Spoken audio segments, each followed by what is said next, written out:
Hello everyone, कैसे हैं आप सभी। Welcome to New Horizon Academy. I am Yogesh. तो स्टूडेंट्स, अभी हमारा चैप्टर 1 रियल नंबर चल रहा है और उसमें हम एक्सरसाइज 1.1 कर रहे हैं और इसके हमारे फर्स्ट और सेकंड क्वेश्चन हो चुके थे। तो स्टूडेंट्स, आज हम क्वेश्चन थर्ड से स्टार्ट करते हैं। तो स्टूडेंट, थर्ड क्वेश्चन में आपको बोला है find the LCM and HCF of the following integers by applying the prime factorisation method. तो वेरी सिंपल क्वेश्चन है। आपको जो नंबर्स आपको गिवन है इनका आपको एलसीएम भी फाइंड करना है और एचसीएफ भी फाइंड करना है और वो भी आपको करना है प्राइम फैक्टराइजेशन मेथड से। तो स्टूडेंट्स, ये मैं आपको पहले भी ऑलरेडी काफी बार बता चुका हूं, तो फिर से देख लेते हैं। चलो, क्वेश्चन क्या है ये। क्वेश्चन नंबर 3 का फर्स्ट पार्ट। तो फर्स्ट पार्ट में आपको जो है दिया है 12, 15 एंड 21 एंड 21। तो स्टूडेंट्स, इन नंबर्स के हमें एलसीएम और एचसीएफ दोनों ही कैलकुलेट करना है और वो भी आपको प्राइम फैक्टराइजेशन मेथड से करना है। तो स्टूडेंट, सबसे पहले हम इनके प्राइम फैक्टराइजेशन करते हैं। तो 12 का प्राइम फैक्टर होगा 2 6 12, 2 3 6 एंड 3 1 3। तो इस तरह से हमने 12 का प्राइम फैक्टर किया। तो आपको ऐसे लिख देना है इसे 2 इंटू 2 इंटू 3। और इसी चीज को स्टूडेंट्स आप लोग एक्सपोनेंशियल फॉर्म में लिख देंगे 2 की पावर 2 एंड 3। अब 15 का अगर हम प्राइम फैक्टर करते हैं तो 15 का तो सिंपल है, आपको करने की आवश्यकता भी नहीं है। 3 इंटू 5, 15 का 3 5 15 हो जाएगा। नाउ 21 का अगर हम देखते हैं 21 का प्राइम फैक्टर हो जाएगा 3 इंटू 7। तो स्टूडेंट, सबसे पहले आपको इनके सबके प्राइम फैक्टर लिखना है। उसके बाद अब देखिए आप एलसीएम, सबसे पहले हम एलसीएम कैलकुलेट करते हैं। तो एलसीएम में मैंने आपको क्या बताया है, एलसीएम में जो तीनों में वैल्यू आई है, जो तीनों का जो प्राइम फैक्टर आया है वो तो आएगा ही, बाकी जो नहीं है वो भी आपके एलसीएम में आ जाते हैं। तो मींस 2, अब देखो 2 की पावर 2, बाकी और में 2 नहीं है तो हम 2 की हाईएस्ट पावर ही लेंगे। तो मींस 2 की पावर हो जाएगी 2 इंटू, फिर 3, 3 तीनों में आ रखा है और 3 की हाईएस्ट पावर कितना 1 ही है, तो इंटू 3 लिखेंगे आप। अब 5 इंटू 7। जब इसे आप कैलकुलेट करेंगे 2 इंटू 2 इंटू 3 इंटू 5 इंटू 7, तो इसे अगर इंटू करते हैं हम 2 टू द 4 होते हैं 12, 16, 420। तो इसका एलसीएम आपका 420 आ जाएगा। और स्टूडेंट्स, इस तरह से आप एलसीएम कैलकुलेट कर लेंगे। और इसका एचसीएफ की अगर बात करें, एचसीएफ, तो हाईएस्ट कॉमन फैक्टर। अब हाईएस्ट कॉमन फैक्टर क्या होता है, जो तीनों में ही आया हो। तो तीनों में क्या रखा है इसमें 3, 3 हमारे पास तीनों में है, तो ये हो जाएगा आपका इसका एचसीएफ। तो स्टूडेंट्स, वेरी सिंपल क्वेश्चन है, आपको इस तरह से इसे कैलकुलेट करना है। तो स्टूडेंट्स, इसका सेकंड पार्ट देख लेते हैं। सेकंड पार्ट में आपको गिवन है 17, 23 एंड 29। तो स्टूडेंट्स, ये हमें देख करके ही पता चल रहे हैं ये नंबर आपको कैसे नंबर दे रखे हैं, प्राइम नंबर्स। मींस 17 17 से डिविजिबल होगा, 23 भी 23 से और 29 भी 29 से। तो इन नंबर्स को, ऐसे नंबर्स को बोला जाता है प्राइम नंबर। तो इसका जब हम एलसीएम करेंगे तो देखिए, जब पहले सबसे पहले इसका प्राइम फैक्टर करेंगे आप, तो 17 का प्राइम फैक्टर क्या हो जाएगा, सिंपल 17 17 के टेबल में आता है, तो 17 1 जा 7, 17 का हो जाएगा 1 इंटू 17। उसी तरह से 23 का, 23 का प्राइम फैक्टर, स्टूडेंट 23 भी 23 के ही टेबल में आता है, तो 1 इंटू 23 हम इसे लिख सकते हैं। Now 29, 1 into 29। तो स्टूडेंट, इस तरह से आप इसका प्राइम फैक्टर बना देंगे। नाउ अब हम एलसीएम फाइंड करते हैं। एलसीएम में क्या होगा, एलसीएम में 1 तो सभी में है, तो 1 तो आप लिखें चाहे नहीं लिखें पर 17 अगर लिखना है तो आप 1 भी लिख सकते हैं। 1 17, नाउ 23 इंटू 29। तो स्टूडेंट, जब आप इन सभी नंबर की मल्टीप्लाई करेंगे तो आ जाएगा 11339। तो ये इसका एलसीएम हो जाएगा। और स्टूडेंट्स, एचसीएफ इसका यहीं पर ही कर लेते हैं। एचसीएफ इसमें क्या हो जाएगा, एचसीएफ में कुछ कॉमन आया है क्या, कॉमन सिर्फ 1 आ रखा है, तो 1 हो जाएगा इसका एचसीएफ। तो स्टूडेंट, इस तरह से आप लोग इसका एलसीएम एंड एचसीएफ फाइंड कर लेंगे। तो स्टूडेंट, इसका थर्ड पार्ट भी देख लेते हैं। थर्ड पार्ट हो जाएगा, थर्ड पार्ट में इसमें हमें दिए हैं 8, 9 एंड 25। तो स्टूडेंट्स अब इनका भी हमें एलसीएम ऐसे फाइंड करना है, वो भी प्राइम फैक्टराइजेशन मेथड से। तो कैसे करेंगे? 8 का प्राइम फैक्टर बना लीजिए आप। 2 2 2 4 जा 8, 2 2 जा 4 एंड 2 1 जा 2। तो 8 का प्राइम फैक्टर आए 2 इंटू 2 इंटू 2। इसी का अगर एक्सपोनेंशियल फॉर्म में हम लिखें तो इसे हम लिख सकते हैं 2 की पावर 3। नाउ 9 का अगर हम बनाएंगे तो 9 का तो सिंपल हो जाएगा 3 इंटू 3। इसे अगर एक्सपोनेंशियल फॉर्म में 3 की power 2। Now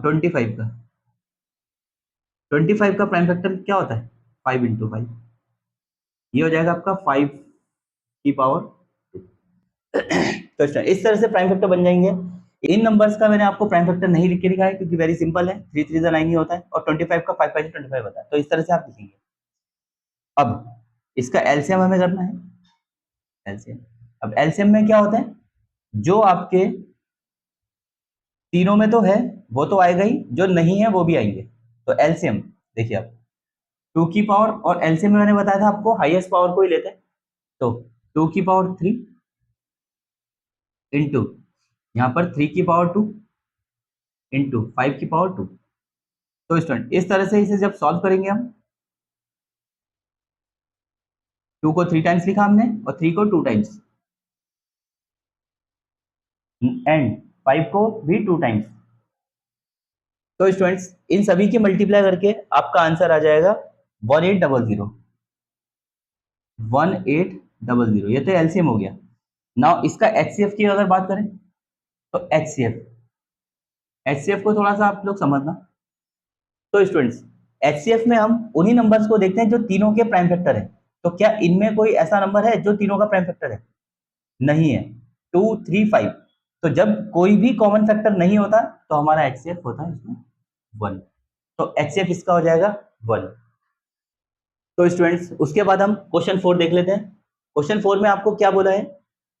given that HCF of 306 and 657 is equal to 9। Means आपको 306 और 657 का एचसीएफ आपको 9 गिवन है और आपको find the LCM of this. LCM भी आपको 306 और 657 का आपको फाइंड करना है। तो स्टूडेंट्स इसके लिए एलसीएम हम अलग से नहीं करेंगे, हम एक प्रॉपर्टी का यूज करेंगे, उसके थ्रू हम इसका एलसीएम फाइंड करेंगे। तो वो प्रॉपर्टी क्या है वो आप लोगों को पता है। तो देखिए आप सॉल्यूशन, एक प्रॉपर्टी हमने पढ़ी थी इसमें, LCM into HCF is equal to product of the two numbers.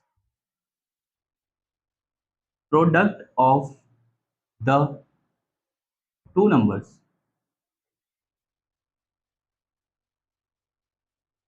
तो स्टूडेंट इस क्वेश्चन को फाइंड करने के लिए हम इस प्रॉपर्टी का यूज करेंगे, LCM into HCF equal to product of the two numbers. और इस क्वेश्चन में आपको इन दोनों नंबर का एलसीएम अलग से फाइंड नहीं करना है, आपको इस प्रॉपर्टी के यूज से इसका एलसीएम फाइंड करना है, जो कि LCM into HCF equal to product of the two numbers.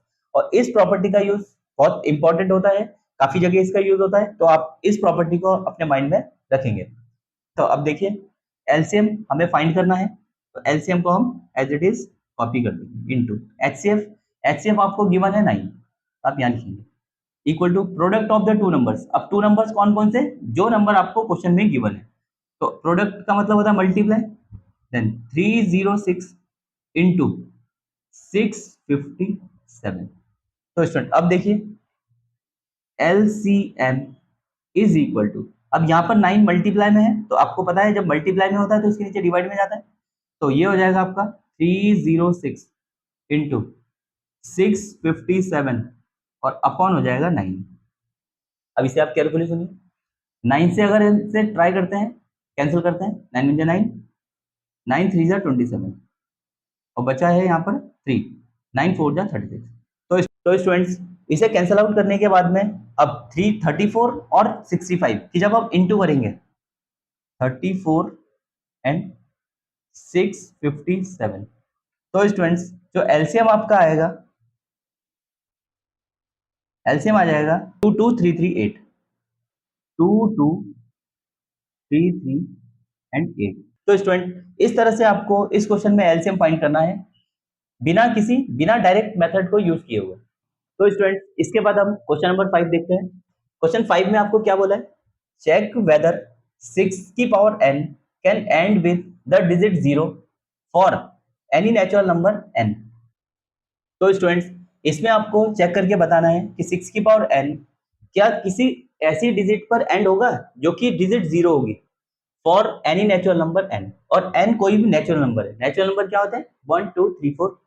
तो आपको ये चेक करके बताना है। तो स्टूडेंट्स एक चीज आपको हमेशा माइंड में रखनी है, अगर कोई भी डिजिट 0 पर एंड हो रही है, कोई भी नंबर है 0 पर एंड हो रहा है, तो वो 5 से डिविजिबल होगा। तो उसी बेस पर हम इस क्वेश्चन को करेंगे। तो स्टूडेंट देखिए इसे आप कैसे करेंगे, सॉल्यूशन सॉल्यूशन देखिए आप वी हैव, आप ऐसे लिखेंगे वी हैव 6 की पावर n, हमें ये गिवन है 6 की पावर n। तो इसे हम क्या लिख सकते हैं 2 इंटू 3 की पावर n। अगर हमें दे रखा है 6 की पावर n, तो इसे हम ऐसे लिख सकते हैं, इसका प्राइम फैक्टर अगर करेंगे हम 6 का तो 2 इंटू 3 हो जाएगा, इसके ब्रैकेट के बाद हमने n को लिख दिया। तो मीन्स क्या हुआ, इसी को आप ऐसे लिख सकते हैं। अब जब ब्रैकेट के बाहर n होता है तो स्टूडेंट्स हम 2 की पावर को भी n लिख सकते हैं और 3 की पावर को भी हम n लिख सकते हैं, इस तरह से। तो नाउ अब आपने क्या करना है, अब आप देखिए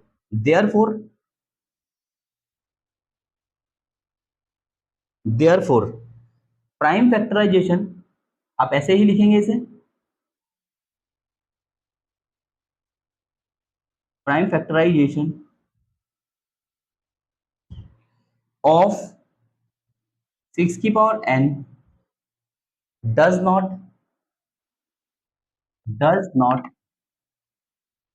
कंटेन 5। तो 6 की पावर n में अगर हमने इसका प्राइम फैक्टर किया तो does not contain 5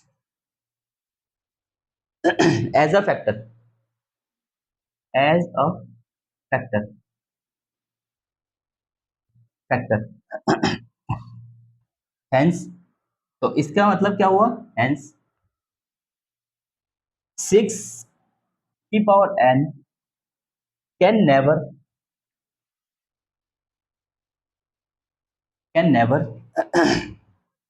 and with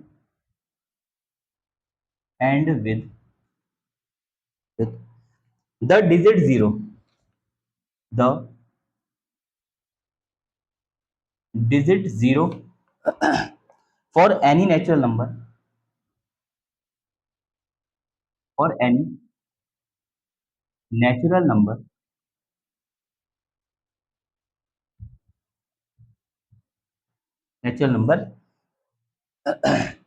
n। तो स्टूडेंट्स बड़ा ही जनरल क्वेश्चन है ये, आपको स्टेटमेंट की फॉर्म में ही इसे लिखना है अगर एग्जाम में आपके आता है। तो सबसे पहले हमें गिवन है वी हैव 6 की पावर n, तो 6 या n को हम लिख सकते हैं 2 इंटू 3 की होल पावर n। इसी को जब मैंने आपको बताया ब्रैकेट के बाहर n दिया होता है तो 2 की पावर भी n हो जाती है और 3 की पावर भी n हो जाएगी, तो 2 की पावर n इंटू 3 की पावर n। तो अब आप देखिए देयरफॉर प्राइम फैक्टराइजेशन ऑफ 6 की power n does not contain 5, means prime factorisation जो इसका है इसमें कहीं 5 आ रहा है, नहीं आ रहा है, तो 5 एज अ फैक्टर, तो इसका 5 तो एज अ फैक्टर आ ही नहीं रहा है, तो हेंस 6 की power n can never end with the digit 0 for any natural number n। तो स्टूडेंट इस तरह से आप लोग इसे स्टेटमेंट की फॉर्म में इसका आंसर देंगे। तो स्टूडेंट्स इस क्वेश्चन को आप लोग कॉपी कर लीजिए और अच्छे से आप लोग इसकी प्रैक्टिस करनी है आपको। तो स्टूडेंट्स इसके आगे के क्वेश्चन हम नेक्स्ट वीडियो में कवर करेंगे, वरना तो वीडियो काफी लेंथी हो जाएगा। तो स्टूडेंट्स आपको बहुत अच्छे से इन क्वेश्चंस की प्रैक्टिस करनी है। तो स्टूडेंट्स अगर आपको वीडियो पसंद आया तो वीडियो को लाइक कीजिए, चैनल को सब्सक्राइब कीजिए और अपने फ्रेंड्स में आप शेयर भी कीजिए। तो मिलता हूं आपसे नेक्स्ट वीडियो में, तब तक के लिए बाय बाय, टेक केयर, जय हिंद।